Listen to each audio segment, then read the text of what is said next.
J'ai fait un cauchemar. Chut, tais-toi. Ça va bientôt être l'heure. Hein? L'heure de quoi? Bah, la balade. Ah oui, c'est vrai, c'est l'heure de la balade. Quoi, mais pourquoi tu souffles? T'adores ça? Non, non, tu confonds balade et promenade. C'est pareil. On est dimanche, c'est le jour de la...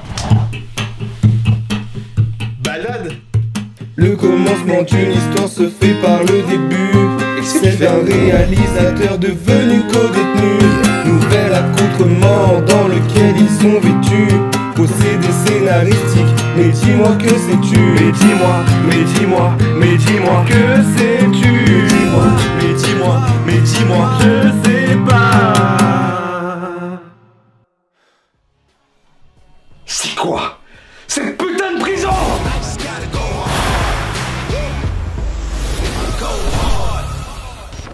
Bienvenue à tous dans La Bastille, une émission dans laquelle les mots d'ordre seront culture, chant agaçant et cinéma. Et aujourd'hui nous allons parler du flash forward. Ah, moi je sais déjà ce que c'est personnellement, ta gueule. Il y a plein de choses super intéressantes à savoir de cette capsule. Le flash forward est un procédé scénaristique qui consiste à introduire, que ce soit au début de l'œuvre ou en plein milieu, des événements futurs qui vont se produire dans l'intrigue, mais principalement avec des extraits très brefs pour jouer avec le suspense.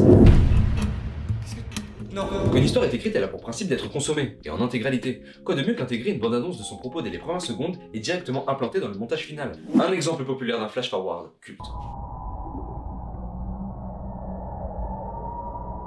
Eh oui, Breaking Bad revient dans la Bastille.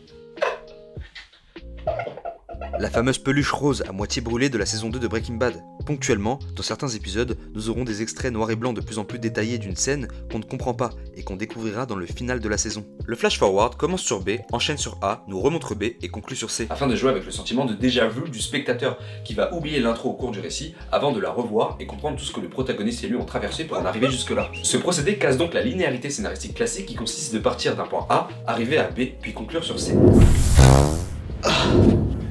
Oh non. Non mais t'embête pas, en fait on sait ce que tu vas faire.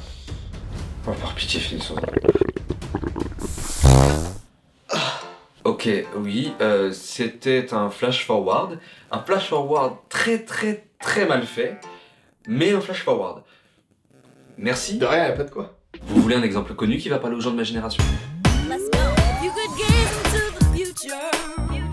Wow, tu viens tellement de vieillir que j'ai envie de jouer au off-ball. Oui, Phénomène Raven datant de 2007, le scénario est purement basé sur du flash forward. Chaque épisode est structuré sur une vision qui va faire nous demander comment Raven ou un autre personnage a fait pour en arriver là. C'est un peu un spoiler assumé de l'auteur, on se demande plus seulement ce qu'il va se passer, mais aussi comment ça a pu se passer. Il y a même une série basée sur ce procédé, qui s'appelle Flash Forward, sorti en 2009 et écrit par David S. Goyer. David S. Goyer. Celui qui a écrit la trilogie des Batman avec... Ok, je crois qu'on a perdu là. Si vous choisissez une intrigue non linéaire, soyez clair dans votre narration, après cette mystérieuse intro ou ce mystérieux flash, pour que le spectateur ne soit pas trop perdu et qu'il se demande pas s'il a genre mieux à faire. Bon bah on a fini non? C'est la capsule 7, c'est ça non? Ouais, putain, j'aurais tellement aimé partir en balade, en promenade. Promenade. J'ai dit promenade. Me regarde pas comme ça. Arrête. Qu'est-ce que... Non. Le commencement d'une histoire se fait par le début. C'est un réalisateur devenu co-détenu. Nouvel accoutrement dans lequel ils sont vêtus. Possédé scénaristique. Mais dis-moi que sais-tu? Mais dis-moi, mais dis-moi, mais dis-moi que sais-tu? Mais dis-moi, mais dis-moi, mais dis-moi je sais pas.